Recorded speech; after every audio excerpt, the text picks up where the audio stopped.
Hello hi पिलाने मु तुमको स्वागत करुच्ची कि इकोनॉमिक्स वाला फैमिली रे साइंस रो लाइफ साइंस रो जीव विज्ञान रो 10वीं श्रेणी गोटे वीडियो मुझे छाड़ी थी।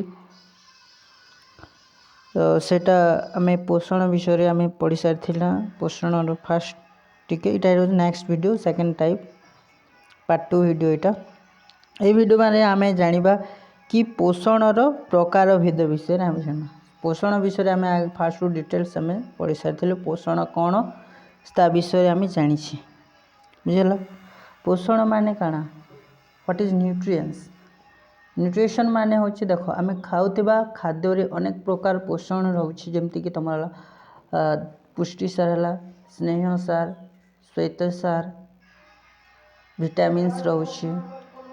तो ए समस्त को काना कहउची आमे न्यूट्रिएंट्स बा पोषण बोली कहा जाउची बुझेला। तो ए विषय रे आमे प्रथम वीडियो माध्यम रे आमे जानी थिले एटा होची द्वितीय वीडियो। तो ए वीडियो रे पोषण रो प्रकार भेद विषय रे आमे डिस्कस करिबा बुझेला। ओके जिमा आगो को तो प्रथमे आसुची स्वभोजी पोषण तापरे आमे अन्यटा परभोजी पोषण टा पढ़िबा बुझेला। तो स्वभोजी पोषण काना जाकू ऑटोट्रोफिक न्यूट्रिएंट्स बोली स्वभोजी तम जदि आमे वर्ड टाकू डिटेल्स से देखिबा स्वभोजी स्व माने हला निज निजटा निजे जो माने खाद्य तैयारी करसन से मान को आजेसी स्वभोजी प्राणी स्वर अर्थ होची निजे बुझे। तो जो जीव माने निज खाद्य निजे प्रस्तुत करि पारंती से मानंकु स्वभोजी कहा जाए। आम पृथ्वी रे एमती किछि जीव माने अछंती जो माने निज खाद्य निजे प्रस्तुत करती माने खाद्य प्रस्तुति पई अन्य काहा उपरे डिपेंड करती नाही से माने होछि स्वभोजी पोषण। पत्र हरित रे थिबा समस्त उद्भिद ओ नील हरित शैवाल होउछंती स्वभोजी। उद्भिदर पत्र रे गोटे प्रकार लवक थाए जहाकू तमे पत्र हरित बा क्लोरोफिल बोली कहा जाउचे। से पत्र देखुदिबो तमे पत्र माने ग्रीन कलर देखा जाउचे कारण काना से न गोटे लवक रहउचे जाकू पत्र हरित बा क्लोरोफिल बोली कहा जाउचे। क्लोरोफिलटा क्लोरोप्लास्ट जहाकू आसी तो सेटा थिबा जो पत्रर कलरटा ग्रीन देखा जाउचे बुझला। तो जिते बेले सूर्यलोक पड़सी सेते बेले से पत्र माध्यम रे आलोक तमर आलोक श्लेषण प्रक्रिया द्वारा उद्भिद निज खाद्य निजे प्रस्तुत करि थाए बुझला। तो सेति लगी उद्भिद को कहा जाए जे से होची गोटे स्वभोजी जीव बुझला।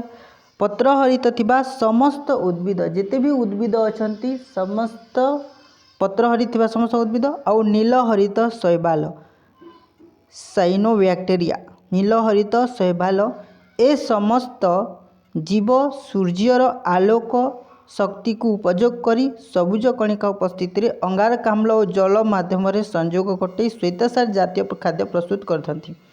एडारे इंपोर्टेंस काना रहला इंपोर्टेंट होची तमरो देखो अंगारकाम्ल और जल माध्यम रे तुमको क्वेश्चन पचरी पारे केमती आलोक श्लेषण प्रक्रिया रे सबुज कणिका उपस्थिति रे क्यों दुईटी उपादान मध्य संयोग घटाई श्वेतसार जातीय खाद्य सृष्टि होता है। तो काण हवा अंगारकाम्ल प्लस जल CO2 plus H2O CO2 plus H2O दुईटा मिसला परे श्वेतसार जातीय खाद्य प्रस्तुत होचे बुझला। एही प्रक्रिया को आमे काना कहछु आलोक श्लेषण प्रक्रिया बोली कहै छी बुझला। ए प्रकार पोषण को स्वभोजी पोषण कहै। आलोक श्लेषण प्रक्रिया रे जो उद्भिद माने बा जो जीव माने खाद्य प्रस्तुत करछंती निज खाद्य निजे से मानन को आमे कहूची काड़ा स्वभोजी पोषण बोली कहा जाउची। नाइट्रेट प्रस्तुतकारी बैक्टेरिया नाइट्रोफिंग बैक्टेरिया जहाँ कहूँ गंधक बैक्टेरिया परी केतेक रासायश्लेषण बैक्टेरिया एक विशेष अजैविक रासायनिक प्रक्रिया रु मिलुथिबा रासायनिक शक्ति को आरोहण करिथांती एहाकू रासायश्लेषण कहा जाए। रासायश्लेषण बैक्टेरिया क्या कहुसी गंधक बैक्टेरिया को नाइट्रोफिंग बैक्टेरिया नाइट्रेट प्रस्तुतकारी बैक्टेरिया को ए बैक्टेरिया मान को कौन कहुचे रासायश्लेषण बैक्टेरिया बोली कहुसी बुझेला। क्यों बैक्टेरिया को रासायश्लेषण बैक्टेरिया कहा जाए गंधक बैक्टेरिया आउ तुमर नाइट्रेट प्रस्तुतिकारी बैक्टेरिया ए बैक्टेरिया को तुम कहूँ कण गोटे रासायश्लेषण बैक्टेरिया बोली आमे कहला। एटा हूँ स्वभोजी पोषण स्वभोजी पोषण पूरा क्लीयर है। स्वभोजी पोषण आउ थम रिमाइंडिंग कर दूची स्वभोजी पोषण माने होचे जो जीव माने निज खाद्य निजे प्रस्तुत करि पारंती से मानन को आमे कहूँ स्वभोजी पोषण बुझेल। जेनेराली कथा जिन माने निज खाद्य निजे प्रस्तुत करती से मानक आम स्वभोजी बोली कहुए। परभोजी माने काଣା स्वभोजी माने होचे निज खाद्य निजे प्रस्तुत करवा लोक को स्वभोजी।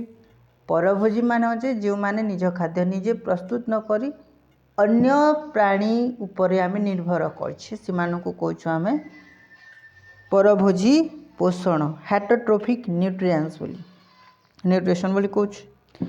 तो जो जीव माने निज खाद्य निजे प्रस्तुत करी न पारी पोषण पाई अन्य प्राणी बा उद्भिद उपरे निर्भर करती से मानक आमे परभोजी कहू। कौन कहूँ परभोजी। जो जीव माने निज खाद्य निजे प्रस्तुत करी न पारी अन्य उद्भिद बा प्राणी उपर निर्भर करती से मानक को आमे कहूँ परभोजी बुझेला। हेटरोट्रोफिक्स समस्त प्राणी जिते भी प्रकार प्राणी अच्छे समस्त प्राणी ता सहित मलांग ता सहित निर्मूली ता सहित राफ्लेसिया आदि परजीवी उद्भिद एमाने कण एमाने होचे पारासाइट प्लांट्स बा परजीवी उद्भिद मलांग निर्मूली राफ्लेसिया ता सहित आउ गोटे आसी काण कबक एवं अधिकांश बैक्टेरिया परभोजी श्रेणी रे अंतर्भुक्त। परभोजी श्रेणी रे कि माने अंतर्भुक्त मलांग निर्मूली राफ्लेसिया कबक एमाने तुमर परभोजी प्राणी रे जीवे परभोजी उद्भिद मानकर बा परभोजी पोषण मानकर जीवे बुझीगल। यही जीव मानक पोषण प्रणाली को परभोजी पोषण कहुए। जो जीव माने तांकर जिन पोषण प्रणाली को आम कहूँ काना परभोजी पोषण। परभोजी पोषण मुख्यतः 4 प्रकार रहुछि। परभोजी पोषण केते प्रकार रहुछि 4 प्रकार काना काना एक हला प्राणी सम पोषण तापरे हला मृतोपजीवीय पोषण तापरे तमर आसला परजीवीय पोषण तापरे आसला तमर सहजीवीय पोषण। प्राणी सम पोषण मृतोपजीवीय पोषण परजीवीय पोषण आउट हला तमर सहजीवीय पोषण। ये 4टा पोषण विषय आम जाना। फास्ट नाम प्राणी सम पोषण कहाँ परजीवीय पोषण माने होचे प्राणी को छाड़ी अन्य समस्त प्राणी यह प्रणाली रे अन्य उद्भिद प्राणी को संपूर्ण भाव बा आंशिक भाव खाद्य रूपे ग्रहण करिथांती। यह हेउछि प्राणी सम बा प्राणीय पोषण बोली कहुचे बुझेला। परजीवीय प्राणी को छाड़ी परजीवीय प्राणी रे जो माने आसुछन से मानन को छाड़ी अन्य समस्त प्राणी ए प्रणाली रे अंतर्भुक्त बुझेला। परजीवीय प्राणी माने किन रहला जंते कि तो मलांग हला निर्मूली हला राफ्लेसिया कबक ए माने परजीवीय प्राणी। तो ए मानन को छाणी करी जेते भी प्राणी अछि अन्य समस्त समस्ते काना उद्भिद को आंशिक अथवा संपूर्ण रूपे खाद्य रूपे आम ग्रहण करते। तो यह हेउची प्राणीय बा प्राणीसम पोषण। यहाँ को आम कहूँ काना गोटे प्राणीय बा प्राणीसम पोषण। उद्भिद को बोले देख आम किसी एमती किसी पत्र अच्छी गछर जहाँ को आम खाद्य रूपे ग्रहण करछे जेमती कि तुम तमें काଣା कहूँ सजना सजना डाल खाई सजना आम पत्र को भी खाद्य रूपे ग्रहण कर डाल तापर तुम फल को भी खाई था पत्र फल को आम खाई था खाद्य रूपे। आमती किसी जिनिस अच्छे जहाँ को आंशिक भाव में खाई था आउ किसी संपूर्ण भाव में आम किसी जिनिस खाई था। तेणु आम उद्भिद को भी आम खाऊे संपूर्ण भाव कि आउ प्राणी मानक भी खाऊे जमीक तुम छेली मेंढा माने जहाँ कह मांस रूपे आम खाऊे ताकू। तो परजीवी प्राणी को श्रेणी अन्य समस्त प्राणी माने यही प्रणाली रे उद्भिद अथवा प्राणी को आंशिक अथवा संपूर्ण भाव में खाद्य रूपे ग्रहण करते। तेणु यहाँ कह जाए प्राणीय बा प्राणीसम पोषण। परिपाक परिपाक माने होचे डाइजेशन। परिपाक माने काना डाइजेशन। तो डाइजेशन जिते बेले हवा बा परिपाक हला परे काना से सरलीकृत खाद्यर आत्मीकरण बा अंतर्गीकरण होता है। खाद्य जिते बेले जीर्ण है सेते बेले खाद्यटा काना हुआ आत्मीकरण बा अंतर्गीकरण कहुए। आत्मीकरण बा एसिमिलेशन होता है बुझल। यह शरीर गठन रे और शरीर को कार्यक्षम रखिबारे सहायक होता है।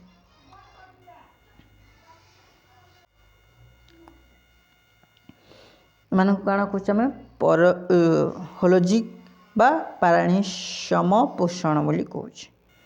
तापर आसला मृतोपजीवीय पोषण सैप्रोफाइटिक न्यूट्रिएंट्स। जो परभोजी मृत गलित पचा सड़ा उद्भिद बा प्राणी रू खाद्य संग्रह करी निज पुष्टि साधन करती से मृतोपजीवीय कह जाए बुझा। मृतोपजीवीय माने काना जो उद्भिद जो परभोजी माने जेते भी परभोजी माने आछन समस्ते आसबा मृतोपजीवीय रे बुझला। जिनटा कि तुम पचा सड़ा मृत गलित ए सबू तीरे रही करी निज खाद्य निजे प्रस्तुत करते।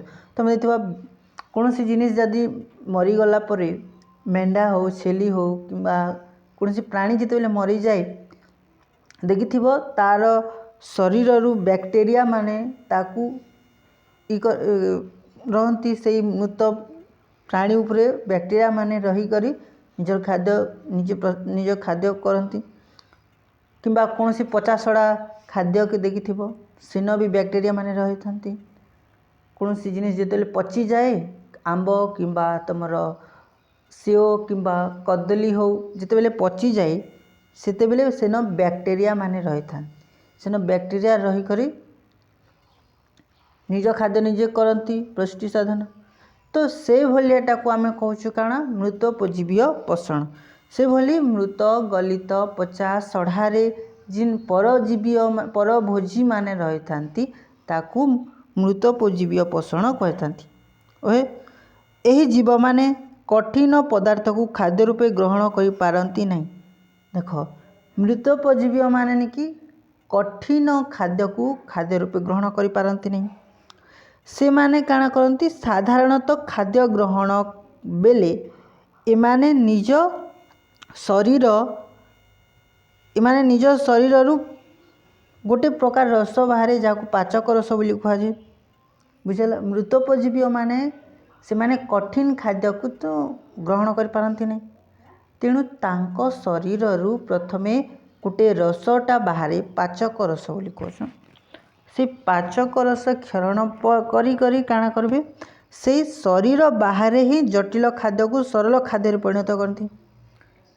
मृतोपजीवीय माने जटिल खाद्य को सरल खाद्य रे परिणत करती। से माने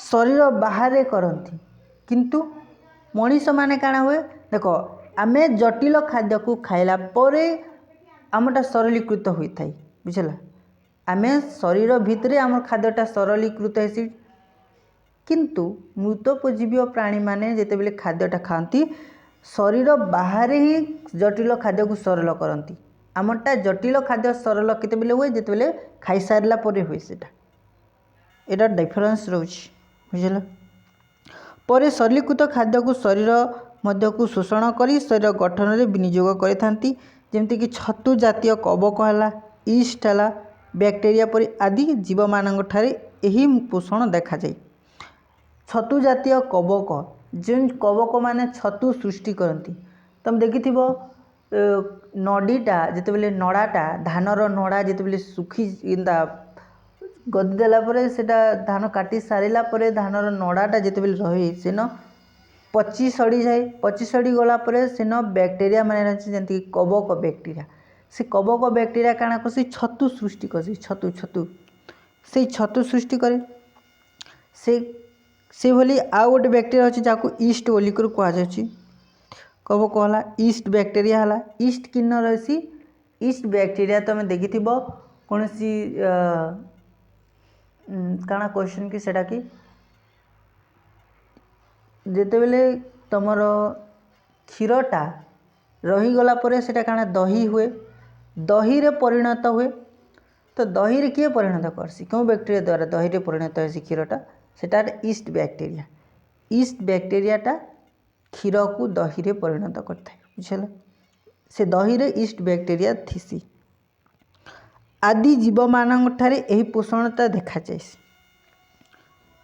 तापर आसला परजीवीय पोषण पारासाइटिक न्यूट्रिएंट्स जो जीव माने अन्य जीवंत उद्भिद बा प्राणी को शरीर भितरे बा बाहरे रही सेमानंग ठारू खाद्य संग्रह करी निजर पुष्टि साधन करती सेमानंकु परजीवी कहा जाए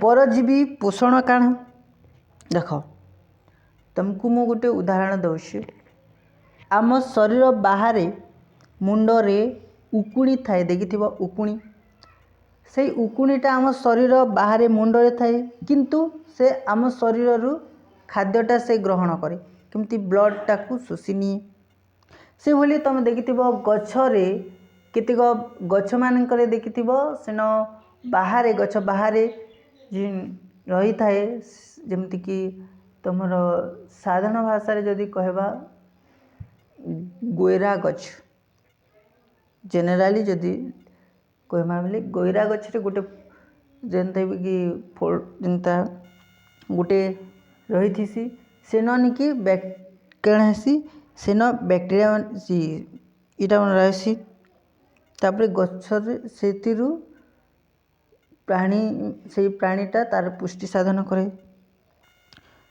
बुझेला तो जिन जीव माने अन्य जीवंत शरीर उपरे जिन एमती किसी जीव आछे जी माने कि अन्यर जीवंत शरीर उपरे रही करी अन्य जीवंत शरीर बा प्राणी भितरे रही करी भितरे हो किंबा बाहरे हो जिन जीव माने कि अन्यर जीवंत शरीर भितरे अथवा बाहरे रही करी सेमानंक ठारू खाद्य संग्रह करई निजर पुष्टि साधन करती से भली बैक्टेरिया मानकु कुआ जैसी परजीवीय पोषण बोलिक सेमानंक पाखरे जो पोषण होचे ताको हम परजीवीय पोषण कहसे देखो आम शरीर बाहरे मुंडरे उकुणी थीसी सेटा गोटे बाह्य परजीवी बोली कुआ सेटा कोन कुआ जे बाह्य परजीवी किंतु आम शरीर भितरे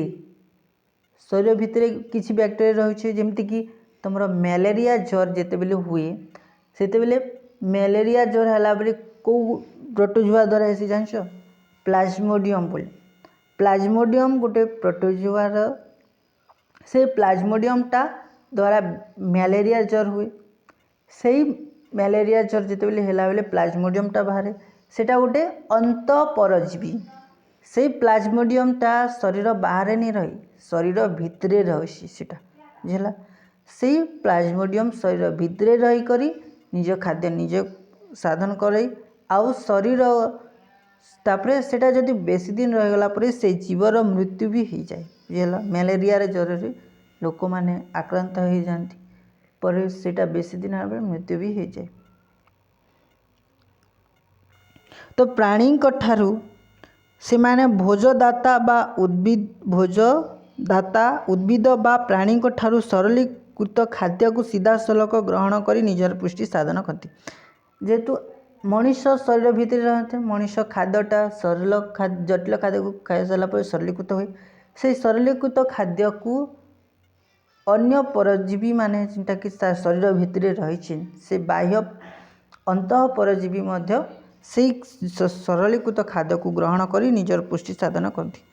यह परजीवी पोषण कहुए बुझेगा भोजदाता आश्रय रही परजीवी साधारणतः ताहार अनिष्ट करथांती जमती है मलांग हला निर्मूली राफ्लेसिया आदि प्लाज्मोडियम उकुणी जोक केतेक परी कृमि माने प्राणी परजीवी अटंती प्राणीर परजीवी अटंती। तुम देखि कृमि होता है कुर्मी जेन मान के कुर्मी रोग कुर्मी है कण है मनीष शरीर रहा से ब्लड टाके शोषी नहीं ब्लड टाके बुझल जेन मान के कुर्मी होता से जानी सेटा भी गोटे परजीवी सेटा शरीर भितर रोचे मनीष शरीर भितर रोचे ताकू अंतः परजीवी बोलिक कहुए।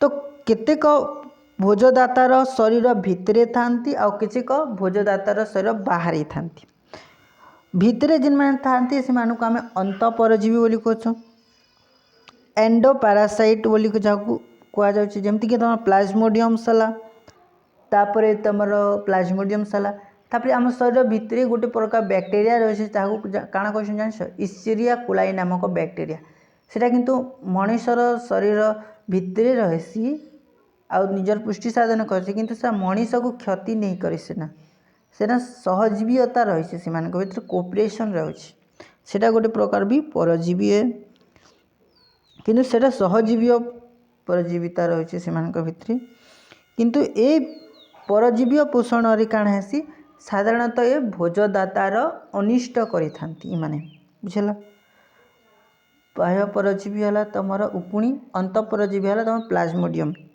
दुईटा मन रखिथ। तापर आसला सहजीवी पोषण केते बेले बेले दुईटी संपूर्ण भिन्न जातिर प्राणी अथवा उद्भिद और अणुजीव एकाठी बसवास करुथिबा देखा जाए यह सहजीविता कहुए।